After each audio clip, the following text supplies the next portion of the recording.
Another night, welcome back sa Pinoy Free Coder Channel. At sa lesson natin ngayon, itutuloy lang natin yung ating lesson about sa paggawa ng e-commerce gamit ang Laravel 12 at React as a front end. Okay, so bago tayo magpatuloy sa ating lesson, sa coding lesson, ay gawa muna tayo ng ating account sa HitPay. So, hindi nyo pa lang guys kung ano yung HitPay. Isa siyang payment solution na kagaya ng PayMongo. Yung PayMongo, natakil na natin last year pa ata, no? At ito yung parang alternative na ipapakilala ko sa inyo, which is HitPay.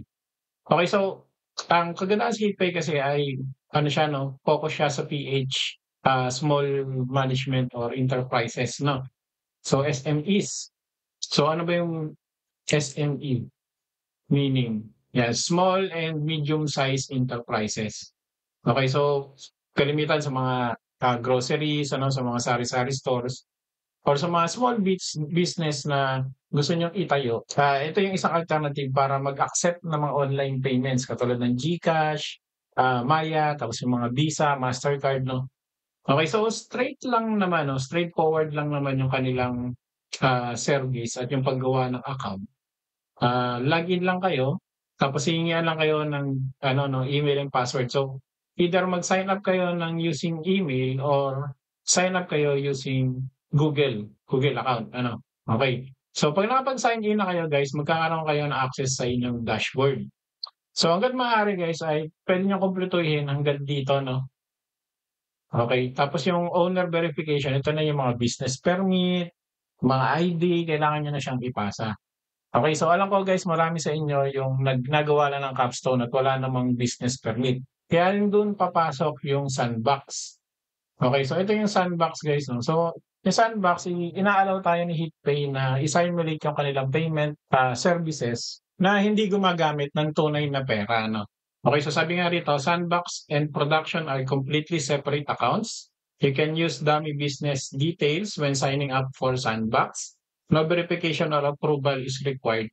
Basta i-choose nyo lang yung Singapore. No? So kaya ang nilagay ko dun sa ating price ay SGD o Singapore dollar. Kasi sa Sandbox, ang kanilang pagpipilian lang doon ay either Singapore o Malaysia. So wala silang PH. Nag-reach out na rin ako sa HitPay customer support. Unfortunately, sabi nga nila, hindi daw available yun sa Sandbox. Available lang siya sa live o doon sa production na account ninyo. Okay, so kung gagamitin nyo naman siya sa talagang legit na business, ay pwede nyo ituloy yung verification process nyo sa HitPay. No? Similar lang din sa PayMongo. Pero sa tutorial na ito guys, ipapakilala ko sa inyo yung Sandbox para pwede nyo laro-laruin yung services ni HitPay. Okay, so kompleto guys yung kanilang Sandbox. May email verification, may receipt, meron din kayo matatanggap na weekly commission na Sandbox lang din, parang pinapakita doon na ito yung kinita mo within the week. So punta lang kayo rito doon sa dashboard.sandbox HitPay. So ipo-provide natin doon sa ating link sa description. Okay, so pag meron na kayong Sandbox, ito yung itsura nun, Yan, kakaroon kayo ng dashboard. Hindi, kailangan i-click pala natin yung live pala yun. So close ko na tong iba. Tapos login lang ako using Google.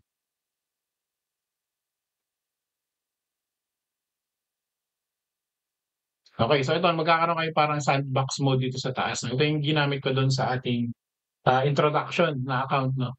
Okay, so punta lang kayo guys sa payment methods. Tapos make sure na naka-activate yung card sa kayong Pay Now ito.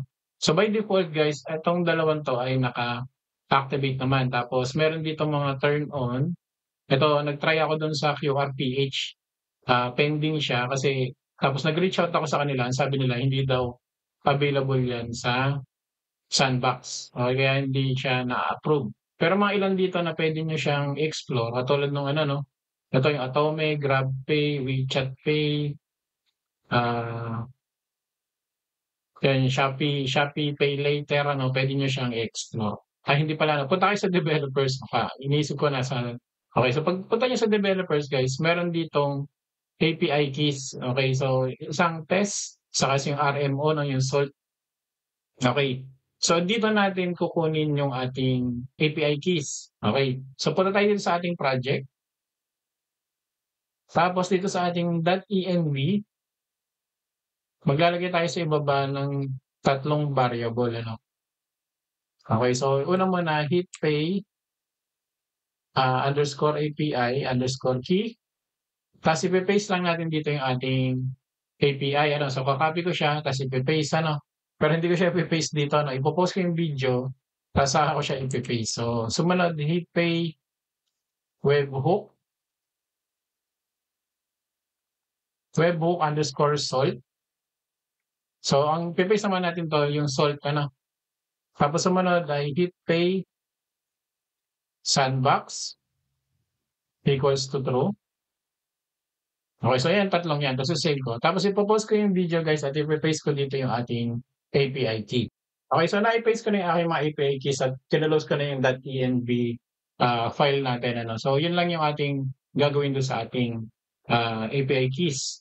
Tapos sumunod guys ay pag pumunta kayo sa API documentation, makikita nyo, pag pumunta kayo doon sa online payment, ito yung pinaka-process ng ating gagawin. No? So authentication, create payment request, endpoint, tapos ito yung mga parameters, ano kung anong amount, anong payment method, email, tapos yung purpose, yung name ng inyong user, no, tapos reference, redirect. So ito yung redirect na kung saan siya, pagka success or fail yung kanyang agent transaction, saan siya babalik na URL. Okay, so parang success URL, ano.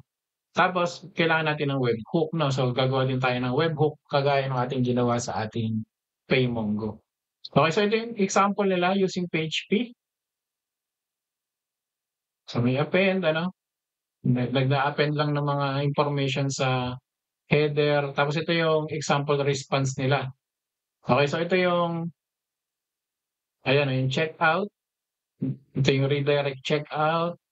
Return, no? Pag nag-send tayo ng request dun sa kanilang API endpoint, ito yung matatanggap nating response. Tapos doon natin siya ipaprocess. So ito yung itsura ng checkout URL nila at kung ano-ano pa. No? So yan guys ay lahat gagawin natin dito sa ating tutorial. Ano? Okay, so i-close ko na itong mga to pero lang yung ating project saka yung HitPay na dashboard. Okay, balik tayo sa ating coding. No? So yung last tutorial natin, ang ginagawa natin ay yung cart, no? Yung cart section kung saan pwede natin galaw-galawin tong ating prices at quantity, yan pwede nating bawasan at automatically na nag-update yung ating total price na babayaran. So kailangan natin maglagay ng parang payment section dito sa kanan para doon naman ilagay yung summary ng babayaran ni user tapos saka tayo magre-redirect doon sa kanilang API. Okay, so dito ano sa pagkatapos ng continue shopping, tapos meron pang div dito, 'di ba? Sa baba lang niyan, idadagdag naman natin ay LG call span 1. Tapos sumunod ay isa pang div. Tapos yung ating div na yan magiging sticky.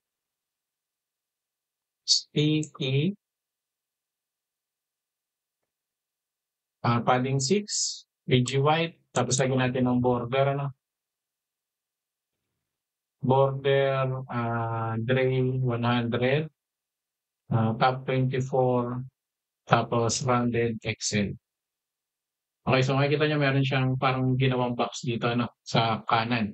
Okay, so sa loob naman yan ay H2, order summary. Lagyan natin ng style, which is MB4, tapos text LG, font, semi-bold, tapos text gray 600. Okay, tapos sa baba niyan, gagawa tayo ng div. Okay, so sa baba na, sa div na yan, lalagyan natin ng space Y3, tapos another div ulit, ano? Dito na yung sa loob yung mga items. So yun naman na yung ating span subtotal. Ipapakita natin dito yung cart items.length tapos items, ano? Okay, so yun yung ating subtotal. Lagyan natin ng class text gray 600. Okay, so another span, copy ko na lang ha. Tapos ito naman yung SGD. Tapos cart, items, hindi, dito yung subtotal, dot to fix, to decimal, ano. Tapos tanggalin natin 'to, yan. Okey, so yun yung ating subtotal saka prices. Okey, so itong ating div, i-flex natin ano, flex, item center, ta's justify between, text SM. Okey, so yun siya. Okey, so sa baba nito, itong mga span natin, gagawa ulit tayo ng div, dalawang span ulit ha, yung shipping, ta's lagyan lang natin siya sa ngayon ng free. Okey, so shipping muna natin ay free 'no. Tapos class name, text LG, ah, font semi-bold, text gray. Ito 900 ano yung sa unahan. Tapos itong free, gagawin natin siyang text primary, 600. Okey, tapos siyempre gagawin natin ay ipe-flex din natin 'to 'no. So flex, item, center, tapos, justify between. Okey, so parang may problema 'tong ating ano, o kulang pa 'no, lagyan ulit tayo ng isa pang div, PT4, MT4, border T, tapos border gray 100. Yan, so parang may baba siya na okey. So sumunod naman natin guys yung ating proceed to checkout ano. So dito sa baba nung ating div hindi may kulang pa tayo kasi, mangyayari niyan guys kung sakaling gawan na natin ng logic yung may bayad na yung free, magkakaroon siya ng dagdag na, price dun sa ating subtotal na babayaran 'no. So sa ngayon 0 kasi free pa 'no, pero later on maglalagay tayo ng shipment fee 'no, para meron naman tayong ibabayad dun sa nagde-deliver. Okey, so sa baba nung ating eto 'no, sa baba nito, tapos dalawang span. So yung unang span ay total, tapos yung ating pangalawang span ay SGD, tapos number, to fix, to decimal. Okey, so yun 105. So ito gagawin natin ay, same lang dito 'no, lagyan natin ng parang pagka-table.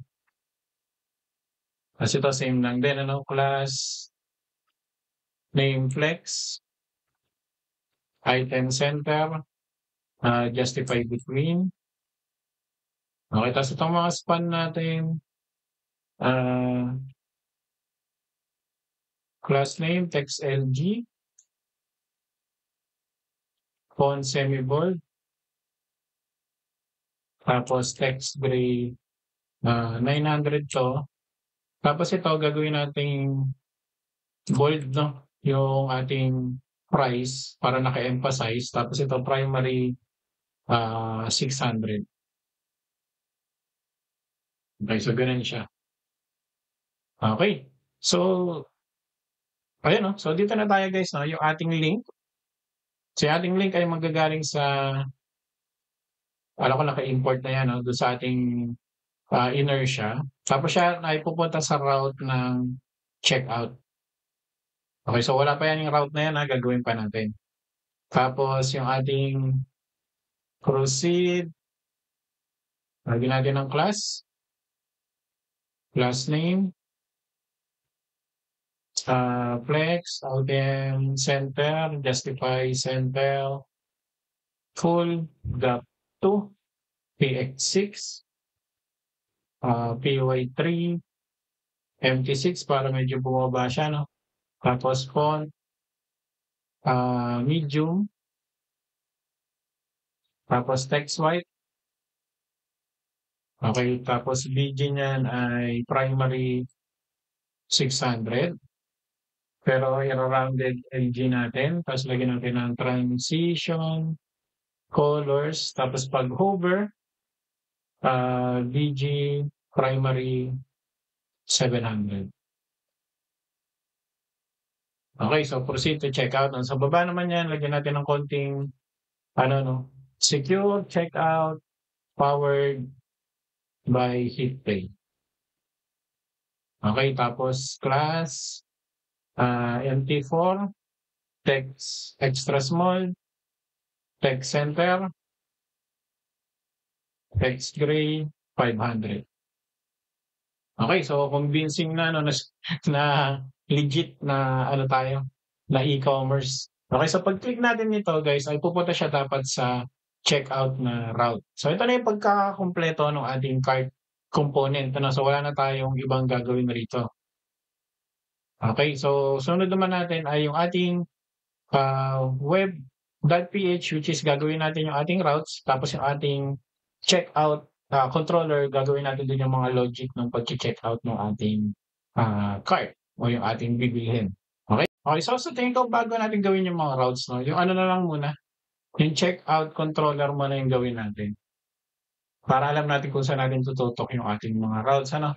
Okay, so dito sa ibaba ng ating checkout controller, meron tayong mga ilang, dapat i-import. Okay, so unang muna yung ating use app. So copy ko lang siya, copy tapos paste. Sumunod yung ating order item, tapos yung ating product. Okay, tapos sumunod yung ating mga redirect ano. So use, nasaan yung illuminate yan? Illuminate, HTTP redirect, tapos ito yung ating response. Kada yung response natin galing sa inertia 'no. So kailangan natin dito ay redirect. Okay, tapos sabi ko nga dun sa inertia, kailangan natin kunin yung, inertia response, yung core 'no. So inertia, kailangan natin yung core na redirect. Tapos sa mga pa-save 'no, kailangan natin 'to yung illuminate, tapos kailangan natin yung DB, tapos kailangan din natin yung log.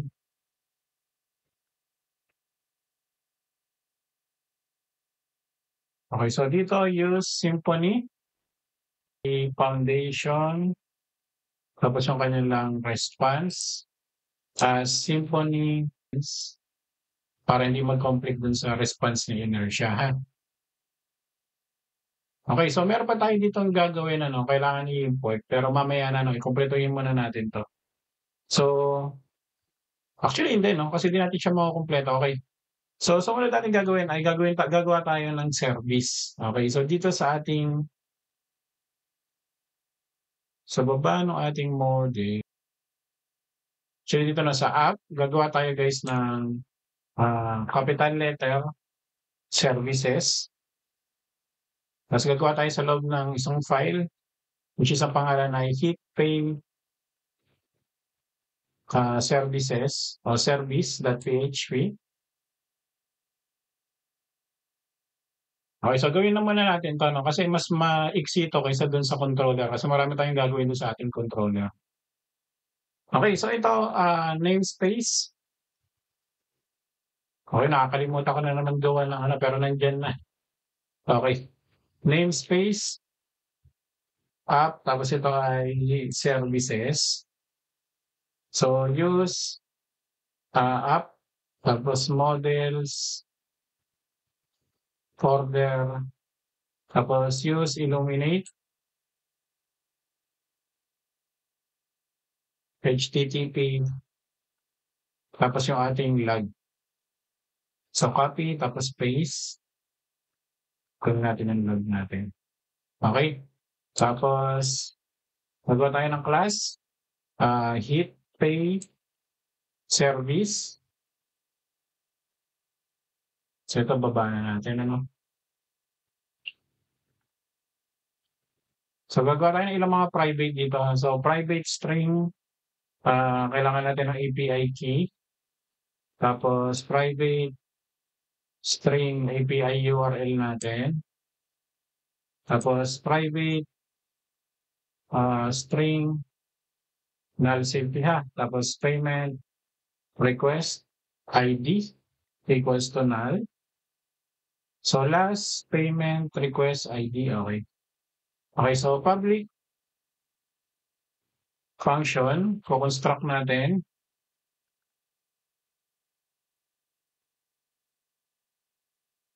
So this API key is equal to config. So ito wala pa ha. Okay, so gawa natin guys yung config naman natin. So punta tayo dun sa ating file browser. At kung makikita natin dito yung ating configuration, no, yung config na folder. Ito na. Yan, services. So idadagdag lang natin dito no, sa baba ng Slack. So hit pay another array, no? API key. Tapos yan ay equals to, dun sa, ano natin, no? env file. Kukunin natin yung ating hit pay underscore API. Tapos key. Tapos sumunod naman yung ating salt. env. Kukunin naman natin yung ating hit pay webhook underscore salt. Tapos yung ating sandbox. Kunin natin sa env hit pay sandbox. Kaya kung wala naman yan, ay ituturo na lang natin. Ano? Kung wala nakaset. Okay, so just in case. Okay, tapos lagyan natin ng comma rito na para hindi mag-error. Okay, so balik tayo dun sa ating configuration. Configuration o config. Kukunin natin dun sa ating services. .hit pay. Tapos .api key. Okay, so kung wala naman yan, ay lagyan natin ng empty string. Tapos this API URL equals to config. Tapos services .hit pay. Tapos that sandbox ay true. Kung wala nakaset guys ay HTTPS sa API documentation ano nandito yan.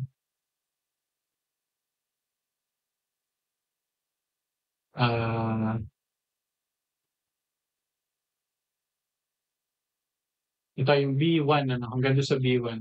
Yan. So i-paste natin yan dito sa B1 for HTTP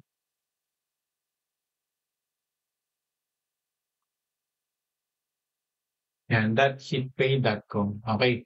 So kung sakali naman guys na naka-true no, sabihin true yung sandbox natin, dito siya magre-request dun sa sandbox sa API. Pag tayo naman ay naka-live, dito siya magre-request no, dun sa API na live na endpoint. Okay? Sumunod ay public function create payment request.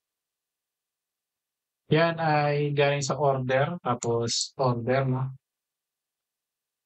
String. So if empty yung this API key, maglalabas lang tayo ng log error ha. Hitpay API is not configured. Tapos return lang natin null. Okay, so try catch. So dito sa try catch, i-throw na natin agad na para hindi na tayo exemption. So ito ay o error. Para din na natin ito balikan makalimutan pa. So error, hit pay. Tapos concatenate lang natin yung ating get message. Okay. Okay, tapos return na. Okay, so sa loob ng ating, try catch, dito na tayo kukuha ng, o gagawa ng ating payment ano, request. So, HTTP with headers. Okay, so sa loob niya kailangan natin yung business API. Ito na yung API key. Yan ay equals to, hindi meow meow ha. O meow meow nilagay na rin nila rito. Yan ay equals to sa API key. Okay, tapos yung kanilang content type, pwede ko na itong i-copy ha. So yun yung kanilang required. Kailangan ang content type nga ay form. So alam naman natin yan dun sa HTML form types. Okay.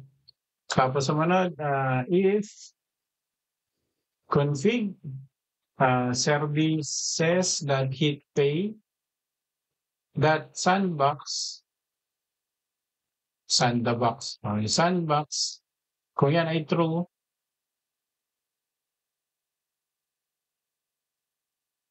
yung ating HTTP ay HTTP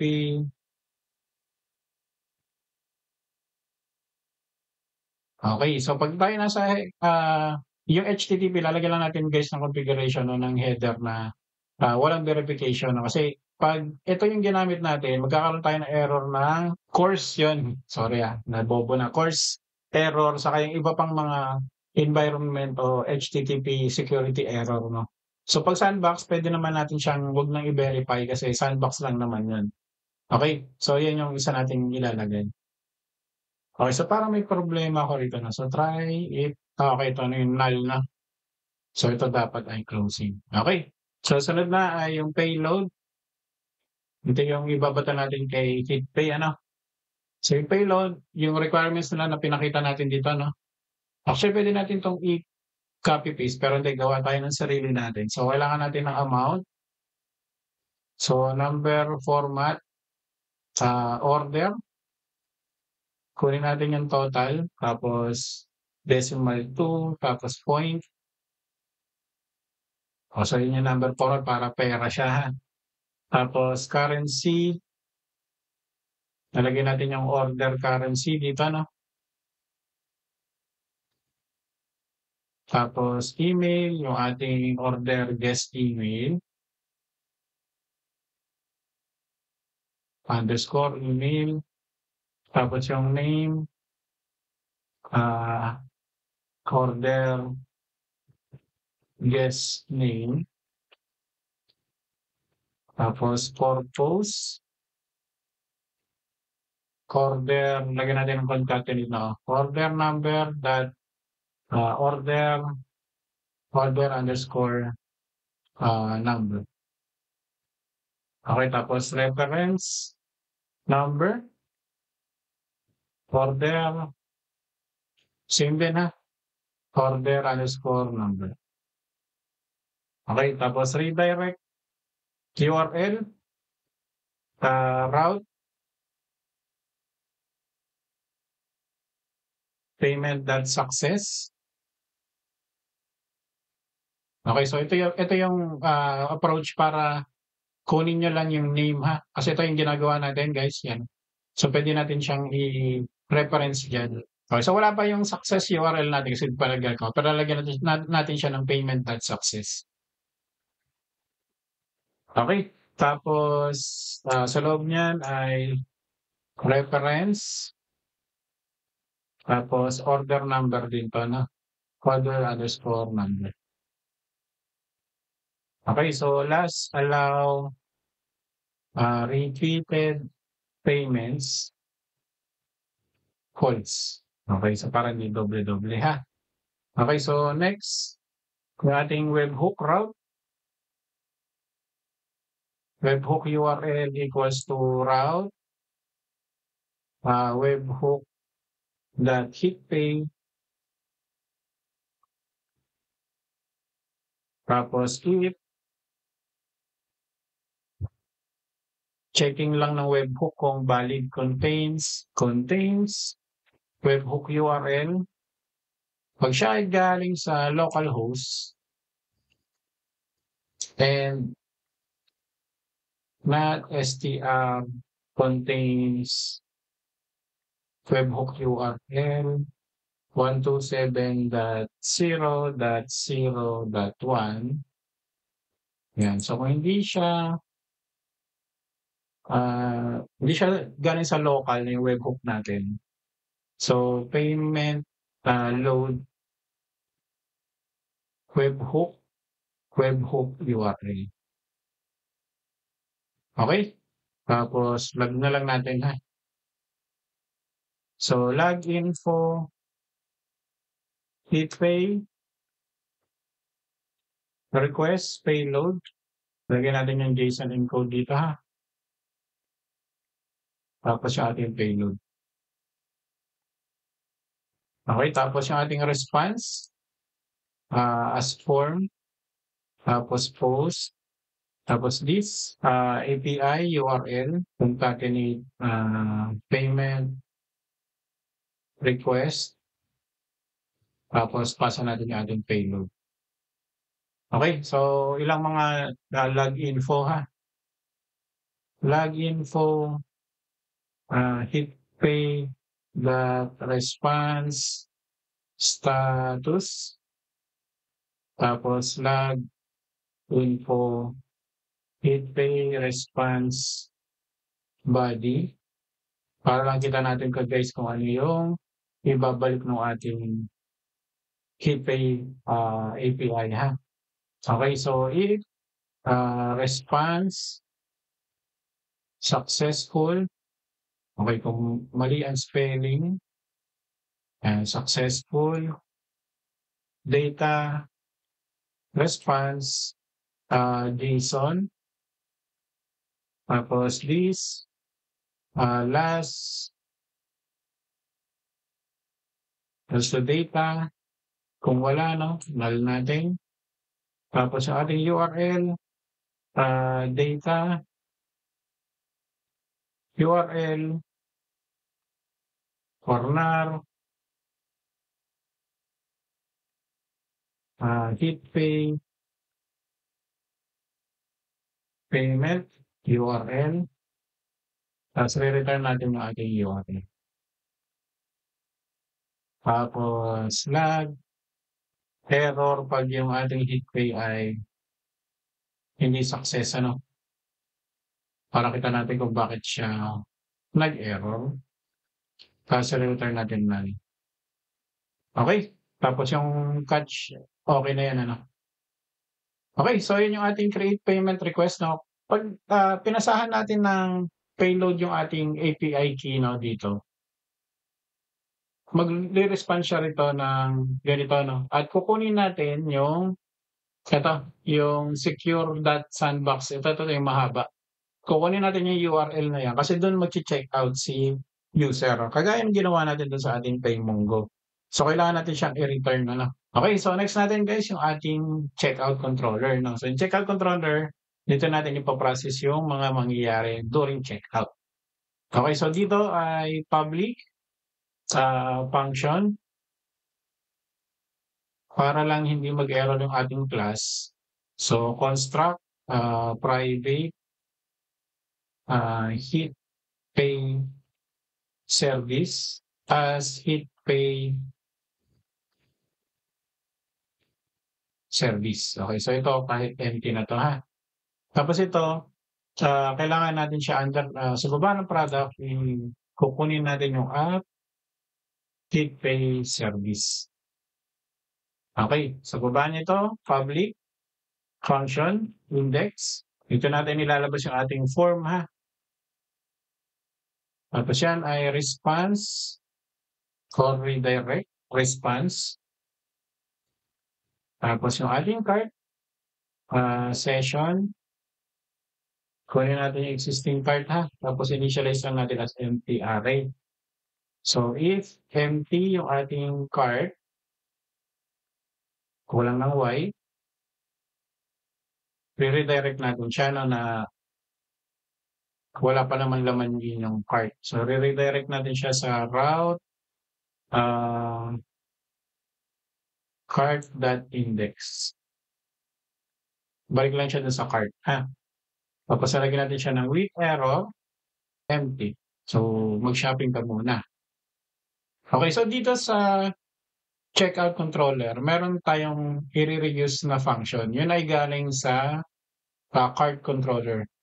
So, ang i-reuse natin ay ito yung get cart with product saka itong calculate subtotal. Okay, so sa pagkakataon na to guys, ang ipapakita ko sa inyo ay yung trait, Laravel trait na approach siya. No? So, yung Laravel trait, inaalaw na tayo ni Laravel na mag-declare ng mga function within a class. Tapos, lahat na ng controller o lahat na ng class ay magkakaroon ng access doon using trait. Okay, so paano ba gumawa ng trait sa Laravel? Okay, so dito sa controllers, ang gagawin natin, gagawa tayo ng panibagong folder. Siguro lalagyan natin siya ng concerns. Ang papangalan natin sa kanya ay concerns. So, yun yung standard. Ano? Tapos, handles cart.php na file. Okay, so dito gagawa tayo ng isang base PHP script. Okay, tapos namespace, app, tapos concerns. Okay. Then use app, models, tapos product. Okay, so trait, handles cart. Okay, so sa loob niyan, kakopy ko yung function from the cart controller, ha? Ito. So, ikakat ko siya. Okay, so pagkakat ko, balik ako dun sa aking handles cart.php. I-paste ko siya. Tapos ipagagawin na natin siyang protected. Okay, so dahil protected na siya, pwede na natin siyang gamitin dito. No? Okay, so dito, di-declare ulit natin siya. So, ano nga natin siya, no? So, close others, card controller. Tapos, kakopy paste ko na lang to, copy. Tapos, paste natin siya rito. Okay? Tapos, sumunod dyan ay yung ating inertia render, ano? Return, inertia, tapos render, tapos checkout. Hindi pa natin ito nagagawa, no? Pero gagawa tayo ng bagong page na pangalan ay checkout. Tapos cart items equals to cart items, tapos yung ating subtotal equals to subtotal. Okay, so huwag kalimutan i-close. Okay, so ganun yung paggamit ng trait na sa Laravel trait. Okay, so may documentation yan guys at may mga sample din sila kung interesado pa kayong malaman about dyan. Okay, sunod natin ay yung process. So yung process medyo mahaba-haba to, ha. So request equals to request. So redirect response or symphony response. Okay. Okay, so validation tayo. So validate equals to request. Make sure na i-validate muna natin yung ipapasa ng ating function o ng ating data. So yung name ay required, string, tapos max. Ang max niya ay 255. Sumunod email, required, email, tapos max 255 din. Sumunod naman yung phone, nullable naman to, no? Kasi optional siya dun sa ating form. Tapos string, tapos max 20. Then lastly, yung ating address. So ito ay required, string, tapos max 500 naman to. Okay. So sumunod yung ating cart initiation, ano? So, session, tapos cart, siya isang empty array. Okay, so if empty, yung ating cart, i-redirect natin siya, no? So, your cart is empty rin to. So, copy, tapos paste natin siya. Okay, so panibagong ano to, no? So, copy, paste ko din to. Tapos magta-try catch tayo. Okay, so try catch, find the exemption. Kasi dati ko tatawagin yung DB, rollback. Tapos ilalag natin siya ng lag, error, checkout, error. Tapos dito concatenate lang natin yung get message no function. Okay, tapos redirect natin siya, no? Copy ko na lang to ha, kasi ganun din naman yan. Redirect route, tapos, hindi, ito hindi route, ano, back siya. Okay, back, tapos with error, tapos itong ating error ay an error occurred. Okay, so dito na tayo sa ating code, ano? Okay, so ang gagawin kasi natin guys ay magkakaroon tayo ng multiple transactions. Na pag naka-receive tayo ng feedback from the API ng HitPay, mag-i-store tayo ng order item saka ng order sa ating mga database, ano? So, parang dito, no, pag tayo ay pumunta ng cart, okay, get. Okay, so sa tingin ko, kailangan natin siya. Mali ako guys, no? So, kailangan natin tong use handle cart. Okay, dito. Tapos, kailangan din natin siyang i-import. Okay, so, it makes sense naman, ano, guys, no? Kasi, hindi siya basta-basta nag-global. Okay? So, mali ako doon. So, controllers, concerns. Okay, so ganun din dito ha, para di tayo mag-error. Tapos, use handles card. Okay, so refresh. Tingnan natin ha. At pag pumunta ako sa card, yun okay na. Okay na. Okay, so kailangan natin siya i-import. Okay, so balik tayo rito sa pinag-uusapan natin. So gagawa tayo rito guys ng multiple transactions. Okay, so dito kailangan natin db begin transaction. Tapos gagawa tayo dito ng order variable. Tapos order create. Tapos order number underscore number order generate order number. Tapos guest name. Guest name. Tapos validate name. Tapos guest email.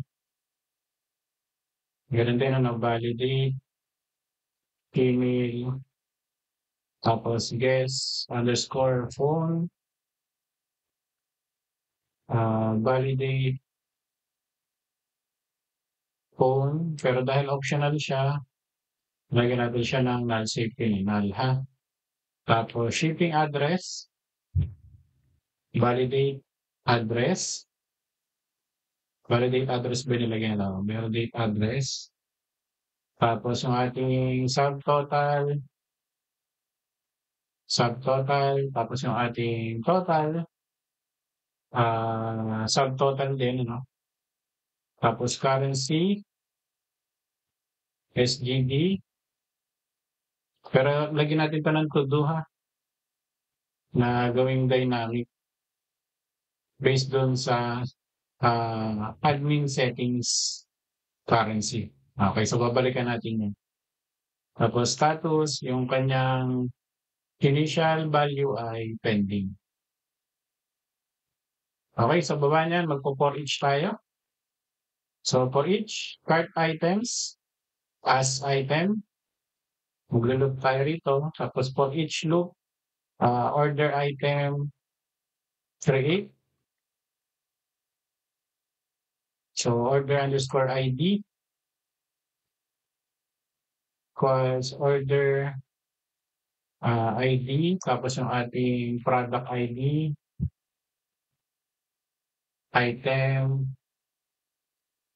product, tapos ID, kung tama yung aking spelling.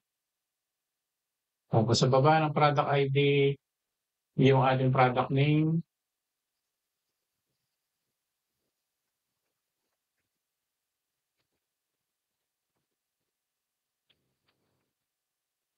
price,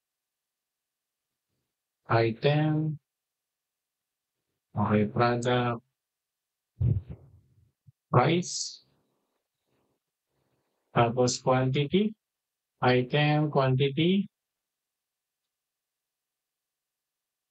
tapos yung ating subtotal is equal to item, magmamat tayo ha, ng konti, product, tapos price, times natin sa item, quantity.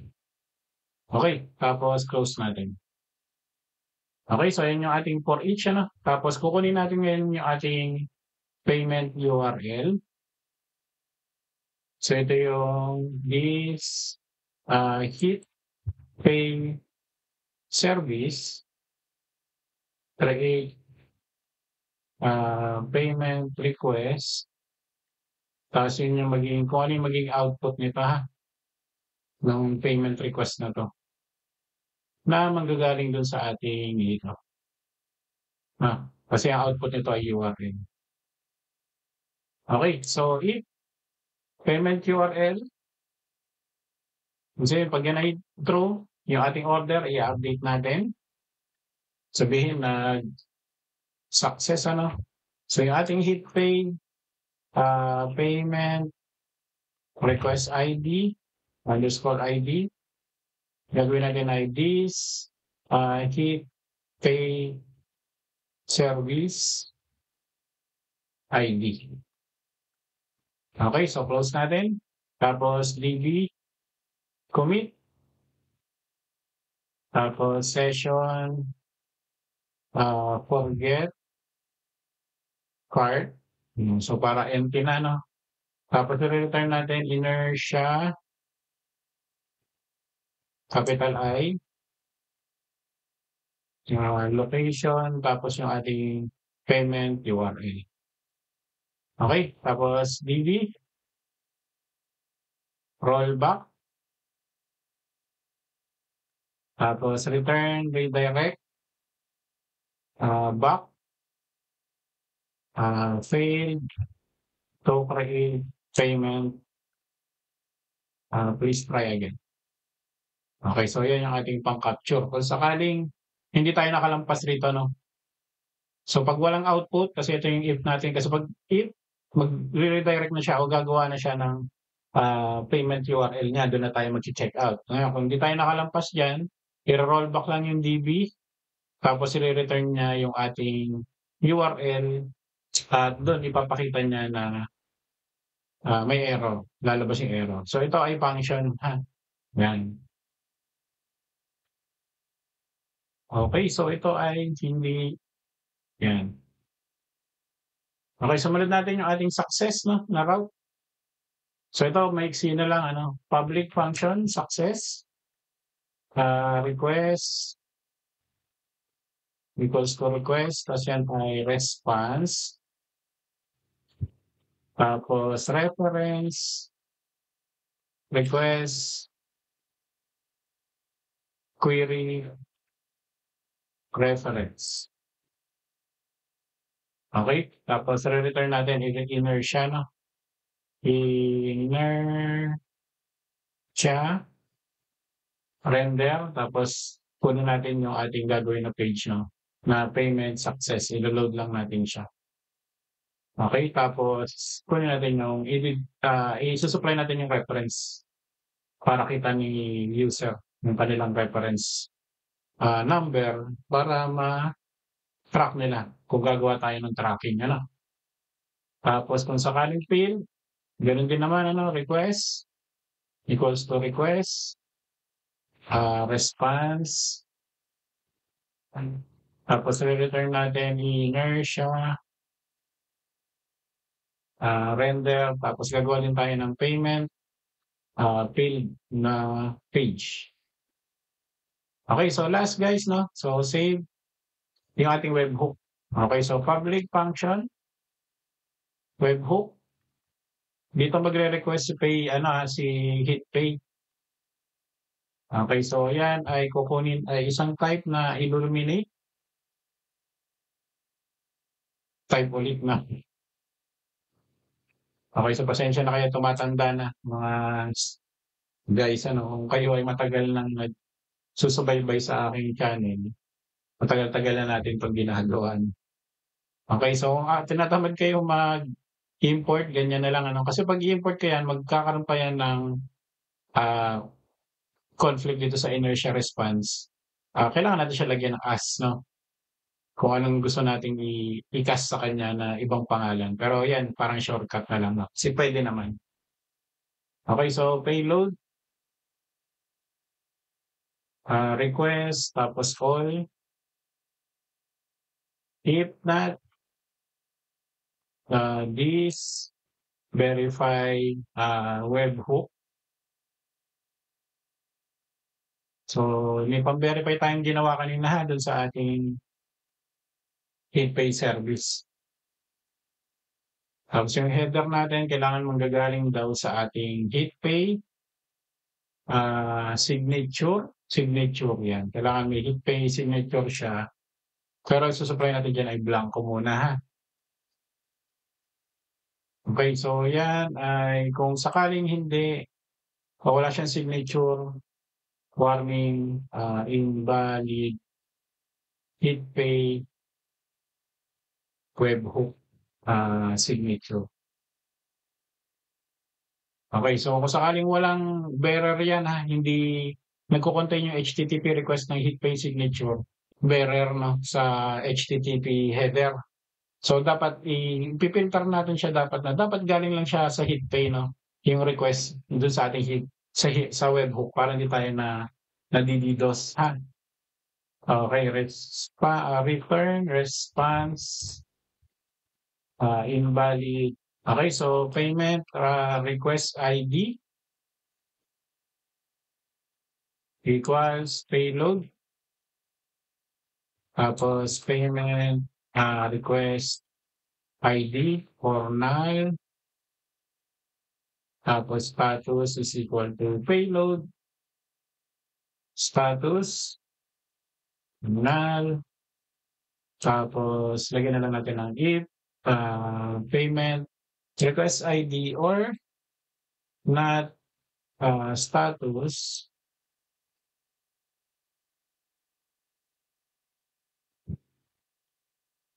Okay, status, re-return natin ay response missing data. Tapos, 400 ano. Order, where, HitPay, dapat ay equals to payment request ID. Yung una niyang, first. Okay, so if not order, warning, payment request ID. Okay?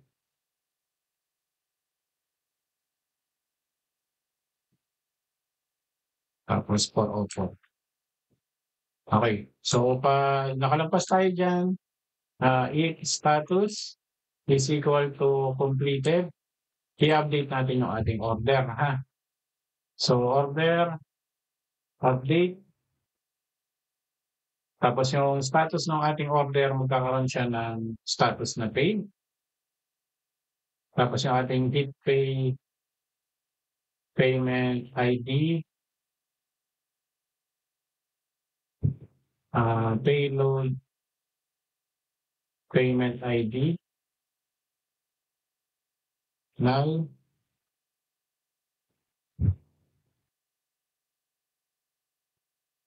Tapos timestamp page_at. Now. Tapos close. Else if in array status, kung yan man ay either failed o kaya expired, i-update pa rin natin ha. Update. Tapos yung status na lang. Siya ay failed. Tapos close. Okay. Tapos response. Return response. Okay. Okay, so tapos na yung ating checkout controller guys, no? Pwede na tayo gumawa ng ating front end. At gumawa ng routes, no? So bago tayo gumawa ng routes saka ng front end guys, ay explain ko muna ng mabilis yung ating process, no? Kung anong nangyari. Okay, so ito yung user natin, no? Si Acto. Pupunta doon sa ating web app or server. Tapos bibigyan natin siya ng checkout page pag tapos na siyang bumili o mag-transact doon sa ating app. Okay, so yung ating checkout page, magre-request siya ng payment o magsasabi siya na ready for payment na siya. Gagamit tayo ng payment gateway which is yung HitPay nga, no? So ipaprocess niya the payment gateway, tapos pag na-process niya na okay lahat or hindi okay o failed, ibabato niya yung response sa ating webhook which is nandun pa rin sa ating web server, ha? So ito yung ginawa nating webhook. Okay. So depende dun kung success o failed, yun ang gagawin natin dito, no?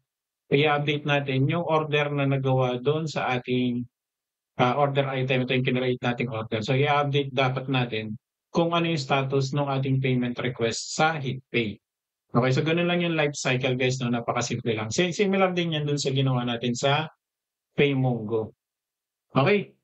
So ang susunod natin gagawin ay yung ating checkout, ano. So kung continue shopping, maglagay tayo ng isang item, tapos proceed to checkout. Ito, pag click dapat natin ng proceed to checkout, gagawa tayo ng front end kung saan i-supply nila yung kanilang name, email, address, kung saan i-deliver yung item. Okay, so yun yung susunod natin gagawin. At i-update natin yung ating